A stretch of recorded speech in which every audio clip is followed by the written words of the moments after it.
Replaced is here and is finally on Steam and Xbox after almost 5 years after its initial announcement. Yeah, this is something I couldn't wait to get my hands on since then, and I had been following getting drip fed little by little, but then for a while there, I barely heard anything and I totally forgot that it was even releasing until the devs were kind enough to send me a code. Now, I want to be very clear that just because a code was sent to me does not mean that I will have a bias towards it. I will evaluate it just the same as any game regardless, whether it was bought or gifted.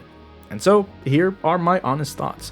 Also, this video is going to be much shorter than the other ones that I've ever done, because I don't feel like there's a ton to say, and I feel like this is more of like a review in progress than anything, so, take all of this with a grain of salt. So anyway, firstly, straight off the bat, the game's art style is incredible and it's immaculate. It's what drew me into it to begin with. The whole vibe and atmosphere and the music to pair with it, it's just got like these really intriguing vibes, especially if you're a fan of the cyberpunk genre and appreciate the pixel art style. And it's got that like very cyberpunk noir vibe to it, so it feels like it's closer to something like Blade Runner than maybe something like Cyberpunk 2077, although aspects of Cyberpunk 2077 and ways of the plot and such, I don't really want to spoil it, do kind of mirror it in a lot of ways, but it's also its own thing that builds off of what came before and inspired it. Meaning that the lore and the plot isn't something that I would call so much derivative, but more so inspired and veering into its own original sort of unique path. And oddly enough, there were actually also a couple of moments that really reminded me of Eastward, particularly in like this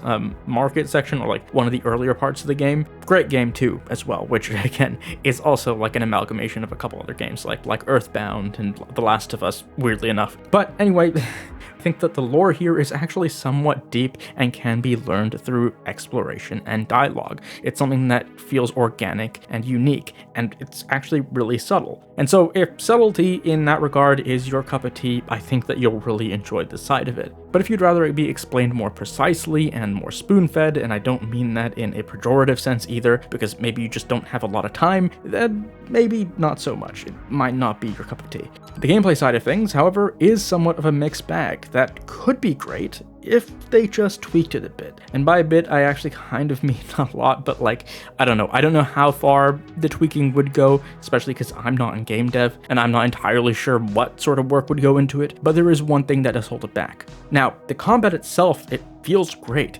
It's a lot like the Arkham games at times, or like maybe something closer to like something like Sifu, where your button presses need to be precisely timed and accurate, and when it's timed just right, it just feels so awesome to watch that animation play, and it feels incredible. It's also quite challenging, but in a good way, or at least that's only when it actually works, because this game does seem to have some latency issues and input lag at times that changes everything. Because while it's not severe, it's, as I said, it's the type of game where you need to have precision, especially on the parries and the dodges. And for the most part, it works, and you can get through it. But if the game itself is imprecise, it can make it all the more unnecessarily challenging for really no rhyme or reason. Like, there are games that are just difficult and you can get better with time and developing your skill, but if the game has an issue like this, then it's no longer about skill anymore and you're just at the mercy of sporadic button presses. And I know it sounds like it's just a skill issue, and honestly, I thought that's exactly what it was at first too, because I am someone who isn't afraid to admit that I suck at video games, despite having played them all my life. And when a game is challenging and I just suck, I don't immediately call out the game for it, nor does it make the game bad by any means.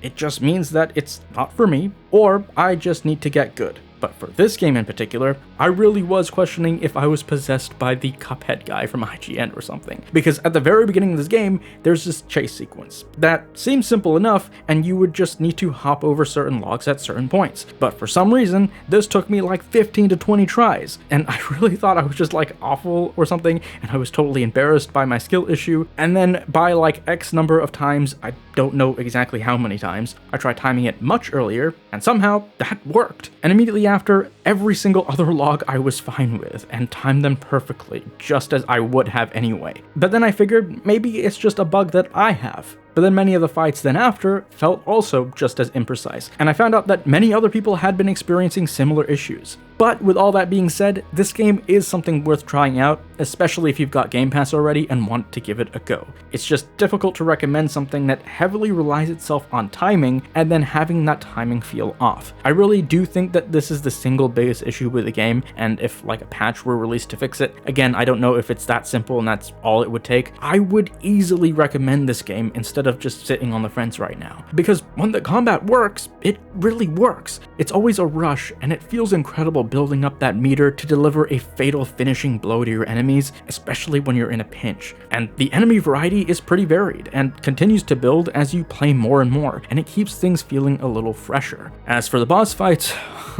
dude, are they challenging? But they do really feel rewarding once you're able to take them out. I do feel like it would be a much more balanced challenge if the inputs were consistent, and it's something that they should really aim to fix. Now, to be clear, I have not finished this game, so I can't speak to the end, but I have made it relatively far enough, and it's a good time. Is it worth it at full price, though? Maybe? I mean, luckily it's not priced super high, and for a debut title, I mean, this is a pretty solid first swing. And again, if you're somewhat reluctant, you can always give it a whirl on Game Pass and see just how well you jive with it. Though I do think that this game makes for a perfect Steam Deck kind of game, one that you can come back to every now and again, just for like an hour or two before bed. But is this game worth your time? Is it worth your patience? Mostly. I think they were so close to hitting the nail on the head with this one, but I really do suggest waiting for a sale and for it to be potentially ironed out. Or giving it a go on Game Pass, as I said, but only if you really have an active subscription for other games, because I recognize it's not exactly as affordable anymore. Either way, if you do pick it up, I think you will enjoy your time. I myself am gonna keep at it until I finish the story, mostly to prove that I am not that Cuphead guy, but until a patch drops, I wouldn't be surprised if there was another game that caught my attention instead.